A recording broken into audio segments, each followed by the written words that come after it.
It's Radio Free 501c, the voice of Rogue Tulips Consulting. I'm Cecilia Sapp.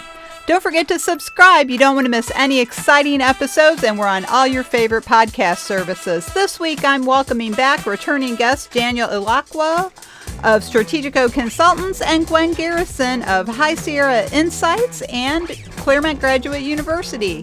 They're here to talk about their new book, Unleashing the Power of Business Intelligence, Enhancing Decision-Making Through Data Management and Governance. You know I love a good book, and I love featuring authors. Welcome to episode 216. Hey everybody, it's Monday, October 30th, and that means it's time for another episode of Radio Free 501c, brought to you by Rogue Tulips Consulting. I'm your host, Cecilia Supp. I'm a certified association executive and a certified nonprofit professional. Thank you all for joining us this week. I am really excited to welcome back Daniel and Gwen. I'll do a more formal intro in a moment. They were here earlier this year talking about data governance.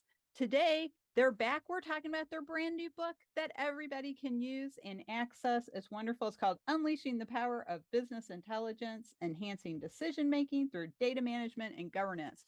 And we're going to talk about a lot of the highlights from this book and how they have suggestions for how you can apply what they are sharing in their book. But before we dive into the conversation, I would like to say good morning, good afternoon, and good evening to all of our global audience, wherever you may be. And thanks to everyone for joining us. So, as I mentioned, Daniel Elacqua and Gwen Garrison were here earlier this year in April talking about data governance, and they're back to talk about this wonderful book on data management and business intelligence. I am going to ask them both to say hello and tell us a little bit about themselves. So I will ask Gwen to go first. Welcome back, Gwen. Cecilia, thanks for another opportunity to join you and your audience. We are very grateful to talk more about this book. I'm the founder of High Sierra Insights and work closely on strategy, on data strategy with Daniel. And Daniel will say a little bit more about our collaboration, so I'll pitch that to him. In my other time that consumes my life is I'm a clinical faculty member at Claremont Graduate University, where I get to teach all of this stuff to the next generation that I hope to be planting in the association world, who can accelerate our efforts around business intelligence and data management and governance. Wonderful. Thank you. And I'm so glad to have you back. Let's throw it over to Daniel and let him tell us a little about himself. Thank you, Cecilia, and thank you for having us back. So I am Daniel Elacqua, the founder of Strategico Consultants. We are a consulting firm helping associations match their business need to technology. So we take a people and process approach first because we believe that that is the foundation to making sure that your technology initiatives are successful. And part of that is understanding how you use data. And that's why Gwen and I decided to work together, is because I bring the technology side, she brings the data strategy side, and together we can really be impactful at associations and helping them better utilize their data. Oh, that's great. And, that is really something. We'll just go ahead and dive right into the topic. That is something near and dear to my heart, of course, not just because I'm currently working as a consultant with nonprofit clients, but because over the years I've been a membership director or a board of governors director and worked with a lot of different data from a lot of different sources. And one of the things that I used to notice is we had, hard copies of a lot of stuff that was full of data, but not necessarily integrated into our system flow. And so that tended to be a frustration for me.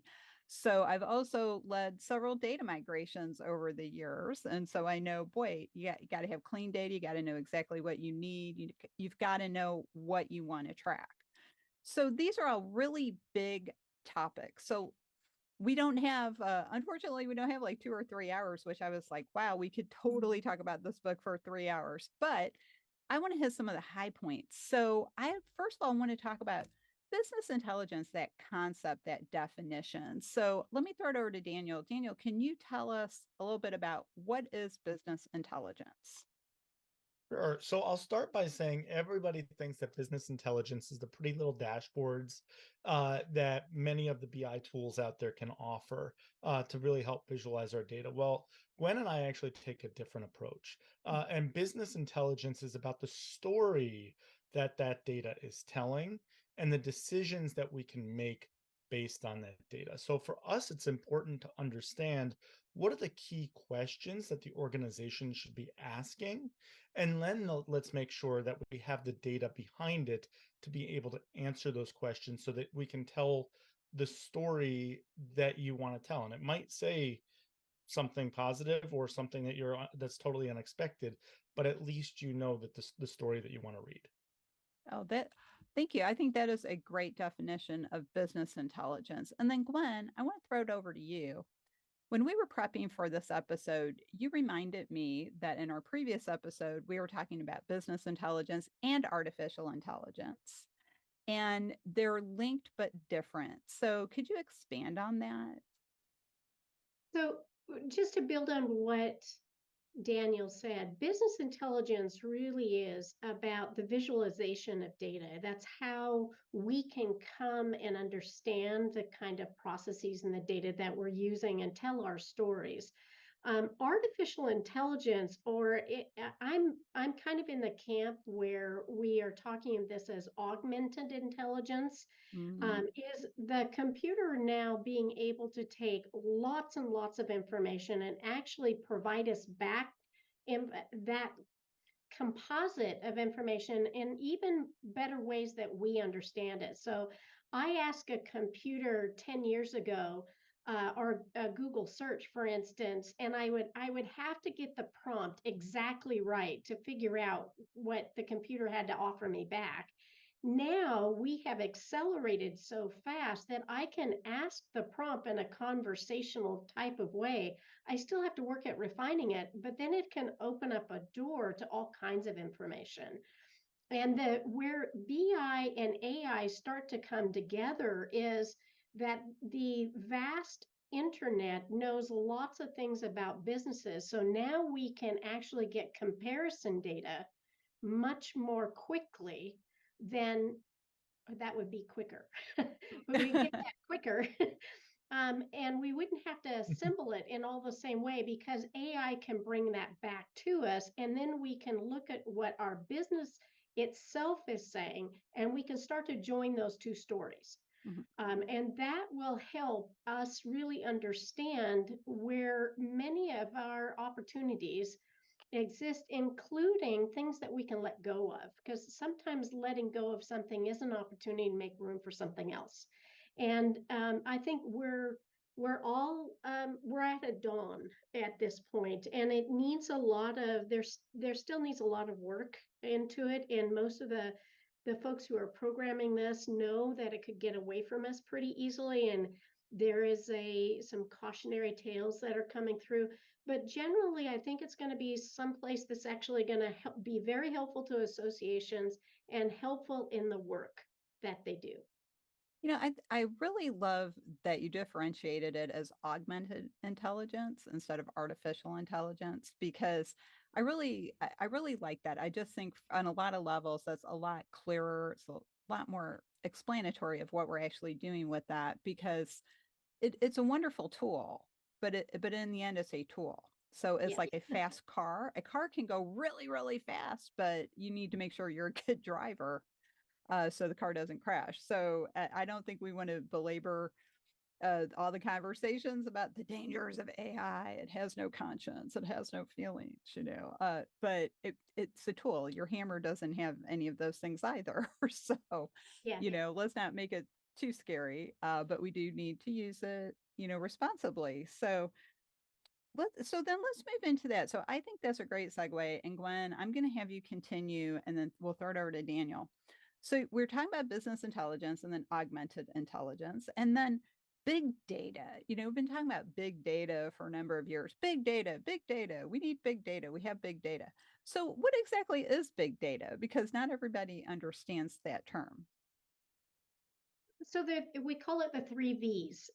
It is the variety of data, and certainly that applies to, as we say in our book, that applies to associations. Mhm. And then there is volume, and the one thing that usually associations don't have is the third one is velocity. So if we think about e-commerce, where the velocity of data, people purchasing things at Amazon, given all of us over there, it's coming fast. There's lots of variety of it, and there is a lot of volume to it. So often there is a lot of associations have a lot of variety, often siloed in different application systems as they have grown the business and they've needed to acquire even more technological support. There's a lot of volume to that data, especially around critical times.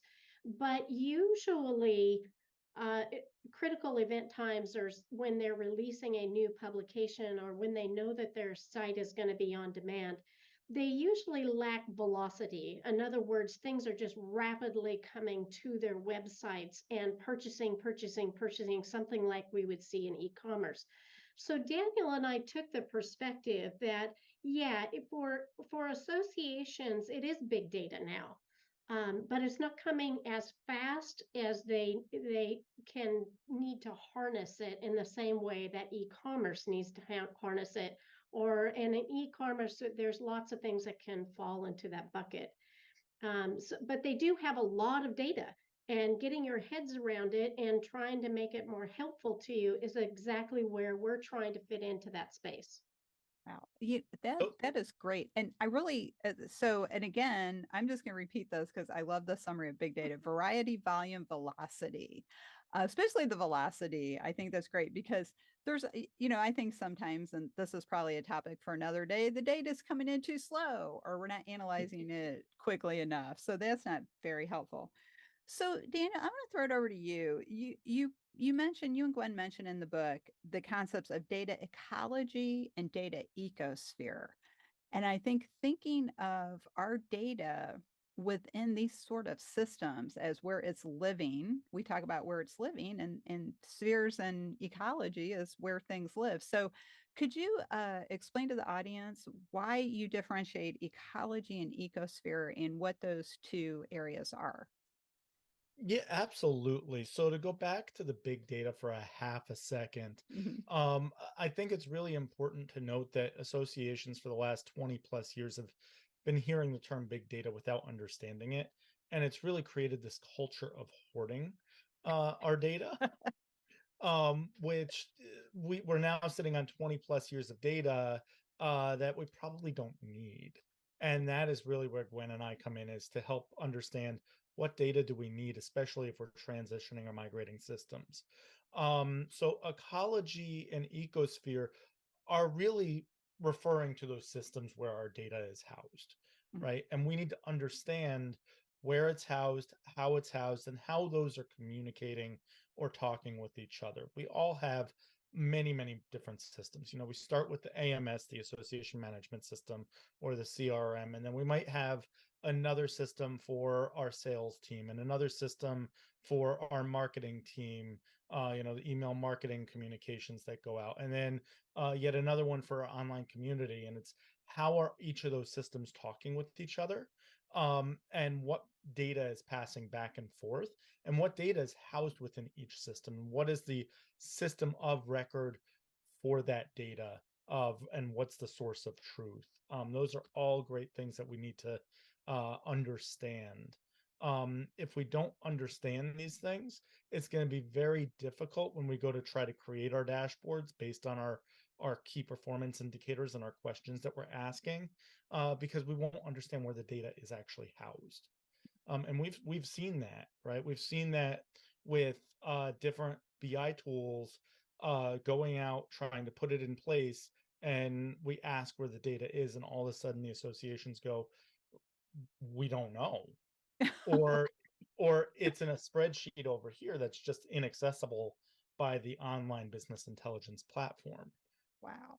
And that's really, oh my gosh, you just like kind of made me go, oh my, like shiver a little bit because how many things are sitting on someone's hard drive and nobody knows they're there because there's no integration.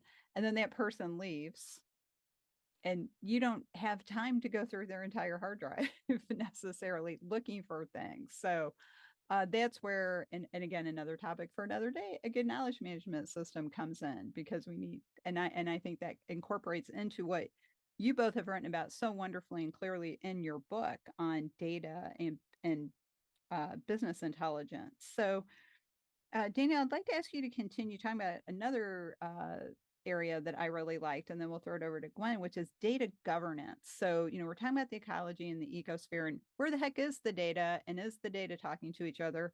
Because I'm sure everybody has had that nightmare scenario I had where none of the systems spoke to each other and things were being redone manually. And what does that do? Open us up to more mistakes and bad data. So, let's talk a little bit about data governance, and what is your take on that?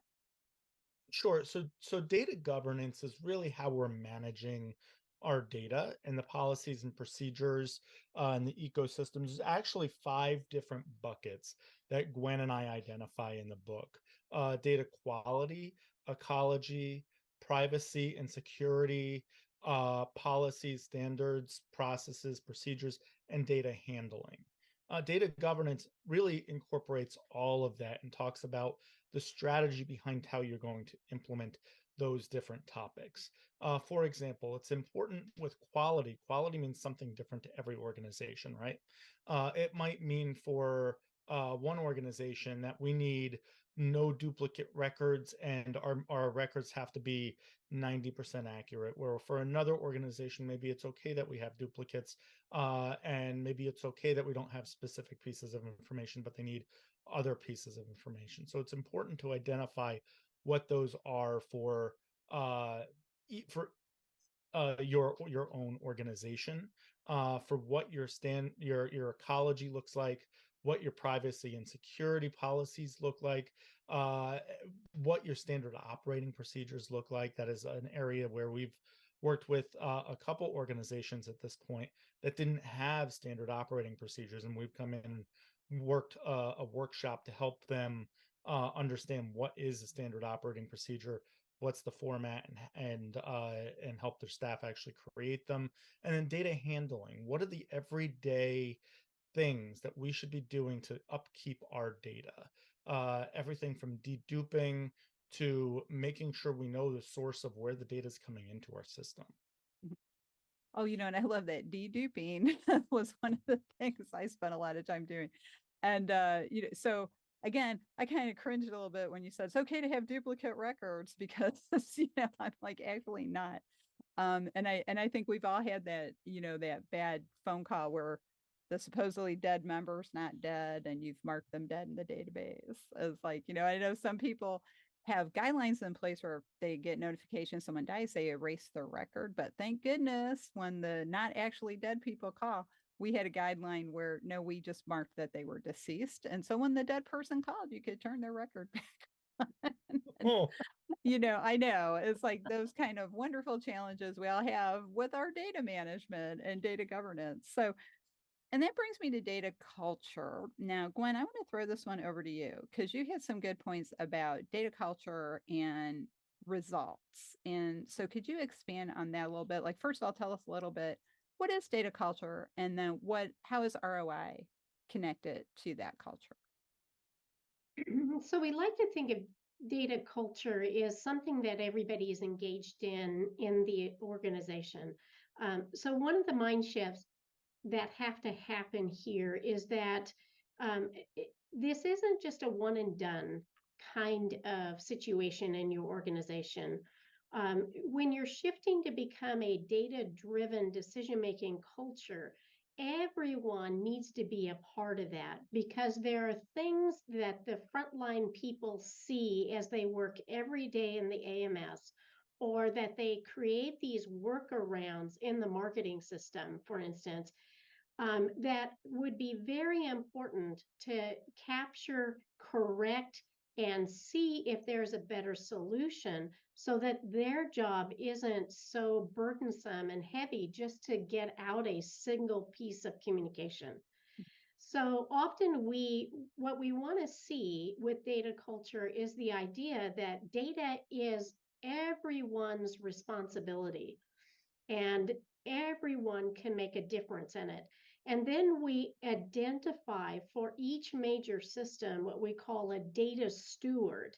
And that data steward is really understands the business side, that where those data live, how they're collected, and how they need to be used, and actually then connect with other vital pieces of information in the system.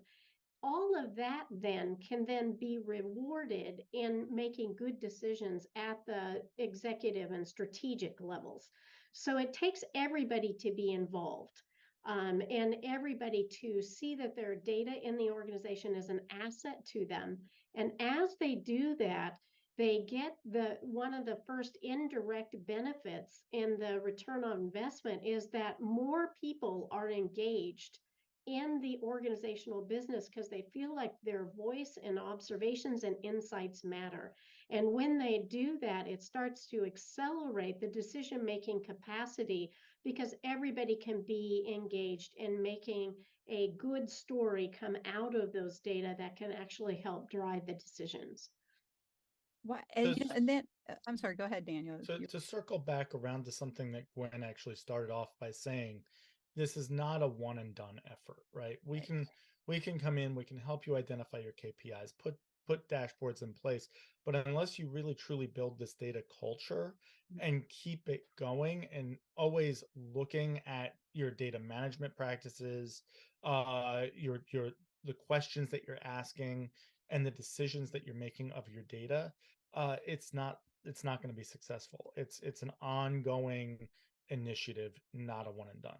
Oh my gosh, I'm so glad you said that because that is the only way you keep your data clean. It's the only way you make your data useful. It is the only way you can access it. Make it accessible, I guess is a better way to say it. But absolutely, it's like anything. It's funny. I was talking to my husband last week about that concept of you can't do anything just once and think it's done, right? Like you can't go on a diet for one day, right?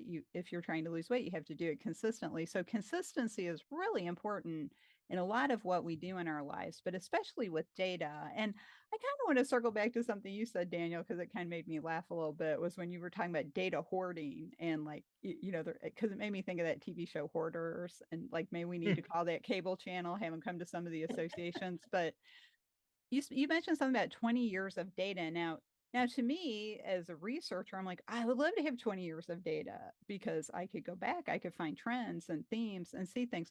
But it doesn't sound like you think 20 years of data is that valuable. Well, it's not that 20 years of data isn't valuable. There might be value to it, but is it the right data? Ah, Again, it's about starting with those questions, right? Uh if we were collecting hair color on our members for the last 20 years, are we ever going to use that piece of information? mhm. Well, maybe if we're the hairstylist association, but other than that, probably not. So it's really analyzing what data are we collecting and are we holding on to, and are those the right pieces of data to hold on to? Excellent point. Okay, I'm glad I asked because I agree with you 100%. Is it valuable? Is it something we actually need? But, with document retention, for example, that's 7 to 10 years. So do you think there's data retention? Absolutely. Absolutely. Yeah. Oh, Gwen? Yes, because often when a policy that organizations neglect and need to actually have a part of is what we call a data retention policy. I'll share an example from my previous association life. Um, I was in charge of about 15 data systems, and out of all of those data systems, it was 2.5 million unique records, and we had over 10,000 data points associated with each one of those 2.5 million records. It was impossible for me to have the most pristine quality on all of them. And so I went to my executive group and I said, what of all of this is the most meaningful for you? And we first looked at what do our partners absolutely need from us to give them quality data on. And we refined those, and we then selected what I called that kind of error tolerance level. And that error tolerance level for those data points was 0. In other words, we were going to spend an enormous amount of effort making sure it was the most pristine data, and we knew what the issues were if ever it was in flux or changing. In this particular thing, it was data being used for licensure, for instance, at the state level. So it had to be absolutely pristine. But there was, after all of that conversation, there was 9,700 variables. They would say, oh, yeah, whatever you want to do with those. So there's only Yeah, we don't care. 300 of them that I had to apply different kinds of strategies in order to make them as pristine as possible. So what does that mean for data retention? If we lost those other data, or we could say, that it was an answer to a survey back in 10 years ago, those data have aged out and they're no longer useful. Um, you know, it, 10 years ago wouldn't have been that long to know, what's the best device that we can reach you on. And people had a lot of analog phones. Well, now they don't have analog phones, we have smartphones. And so you can pretty much count on that as a way to actually do website work, is making it mobile friendly and mobile ready. All of those things are being built in. So we don't need to keep their answer to, yeah, I have an analog phone, I have a cell phone. They have a smartphone now. So those data age out and they're no longer useful to you, and we can get rid of them. We don't need to be maintaining all of that information on them. Yeah. And so data retention is hugely important. And I'm going to say one more sentence about this. In the United States, we do not have a federal data policy and a whole area. We have a person who sits as the chief information officer for the United States. We don't hear a lot from that person. We are not like the EU that has the GDPR, that has all of these things that are very much in support of protecting their citizens with all the data hoarding. And companies have to get rid of all the data on EU citizens. Some of our associations are not only faced with that, but now privacy laws that have come up in Japan and Brazil. So they really need to think about the retention of the data they have, and they need to be very explicit. So we're going to keep a really slim record on someone just to prevent exactly what you said, that the person really wasn't deceased and we need to call back their data. But they need to have ways to take data off the system that is no longer useful to them, and only maintain data that will be useful historically to them. Yes. And Oh, that's something we work on quite a bit. yeah. And, and that's excellent point because, do we, I love Daniel's example of the hair color. Like, do we really need to know that? And it's like, and if it's mine, it's a moving target because my hair color like changes sometimes. So it's like, what color is it going to be next week? We don't know. But, but that I think also to your point, Gwen, and to some of the things that Daniel's mentioned, when we're building out the fields in the record, that needs to be thoughtful and strategic. And I don't think we approach it that way all the time, because people who don't understand, because let's say they're at a group that really doesn't have a data culture yet, they're working toward one maybe. People say, let's capture this, let's capture that, let's put this in the record. Well, does it fit into our strategy for the data collection? Is it actually going to be useful in 3 years? Are we tracking a behavior or purchasing pattern? What actually are we trying to do with the data? And that's why we need to make sure we're collecting stuff that is actually going to help us, first of all, learn about our members, because we want to have that personal experience for the members, but also so that we know, well, let's not send him an email about going to annual conference because he never goes to annual conference. He always goes to the mid-year conference. Let's just focus on that and give him what he needs for that. And that helps us with the member service as well. So I just know I love that. That's great. And I am self-described proud nerd. I love talking about all this stuff. I think it's fascinating. I love it.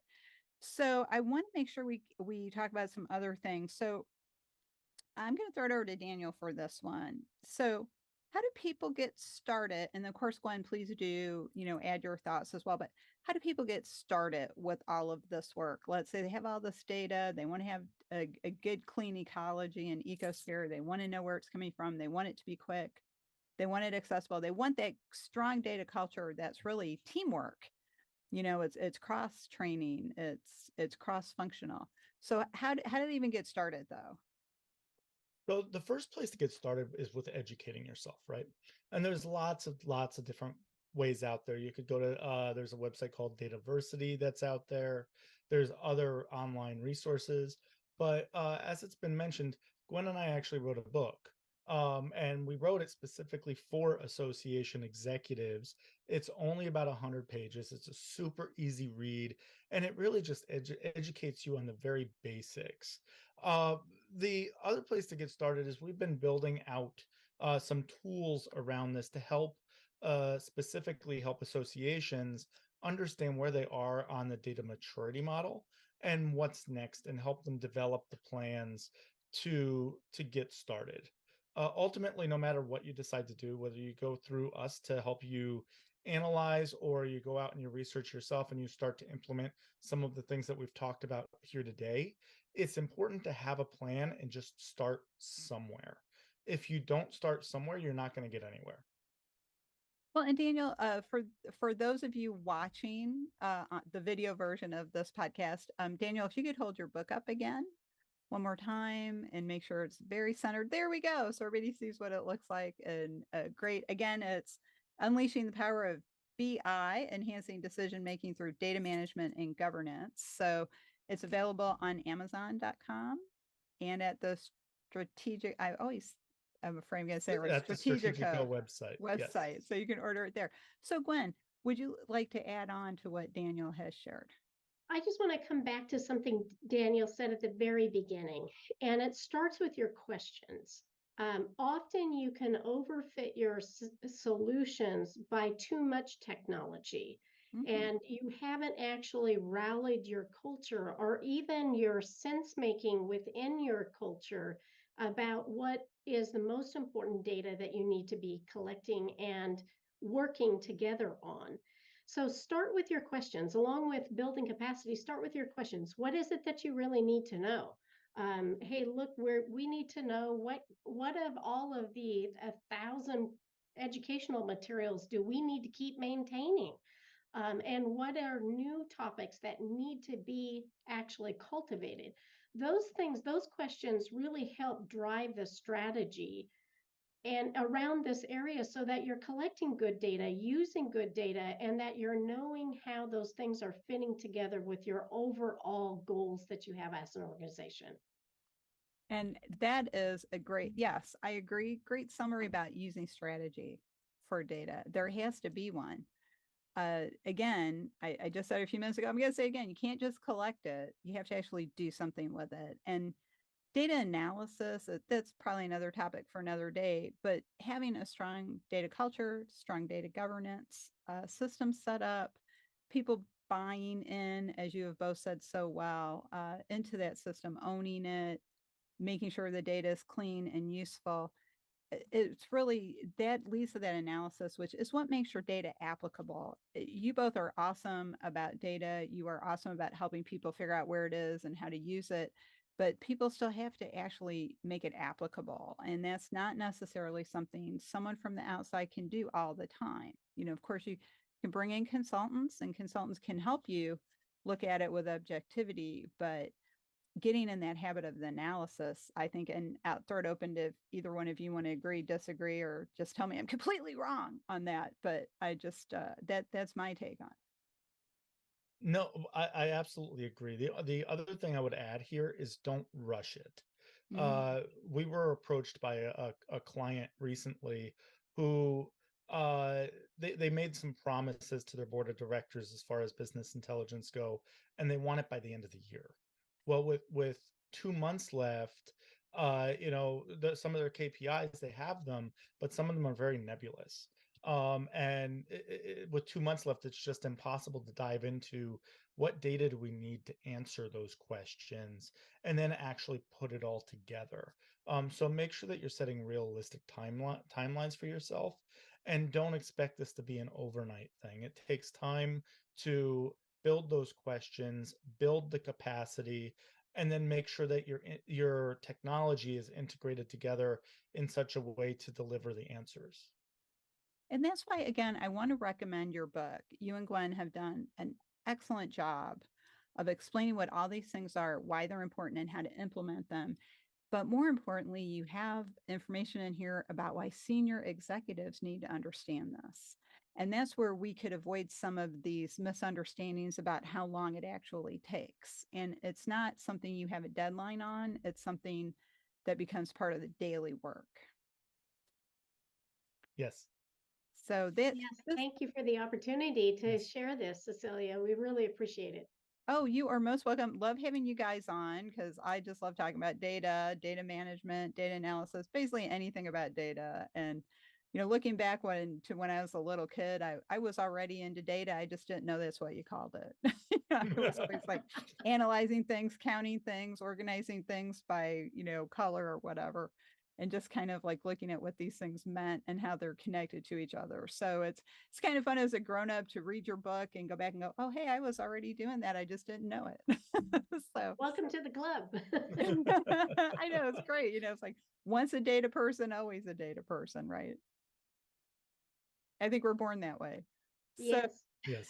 well, I want to thank you both for coming back. I'm looking forward to having you back next year.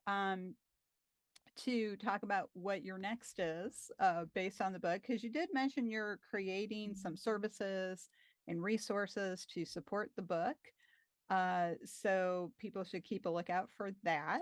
So when they buy the book, they should keep checking out the website and see when those other things are available to support implementation.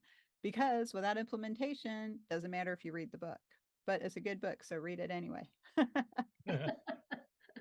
So, well, let me throw it over to Gwen for you've both been on before. I like to ask my guests for a closing thought and how people can get in touch with you if they'd like to learn more or have another conversation about this. So, let's start with Gwen. So, closing thought. As human beings, we need to pivot and help data become shared and useful to all of us. And this is a way to get started. I care about this topic for a long, long time, and I want, above all, to be useful.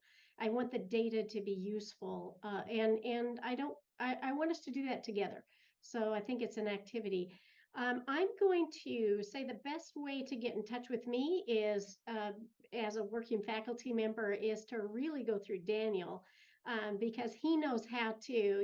He's got my phone number to text me when he needs me. So,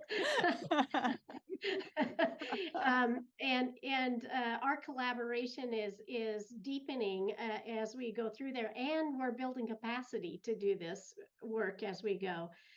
So right now, the best route is kind of through Strategico, and then we can take it from there. Wonderful. Thank you so much. So, Daniel, what is your thought you'd like the audience to take away or closing thought? And then I guess you better share the Strategico website.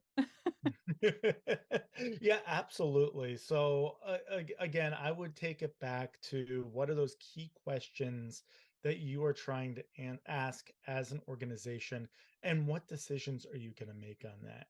Based on that, we can definitely help you put together a data strategy, or read the book and take a first stab at it. But start somewhere, even if it's someplace small, and you will see incremental changes, and hopefully they're helpful. Hopefully they're for the good. The Strategico website is strategico-consultants.com. And you can also reach me at daniel@strategico-consultants.com.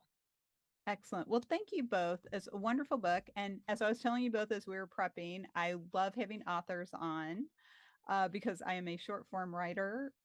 So I really love it when I can see people that I actually knew have actually finished writing a book and gotten it out there, and it's a wonderful book. So love featuring authors on the show. But I want to thank you both for joining me again and talking about this book. I found it really helpful.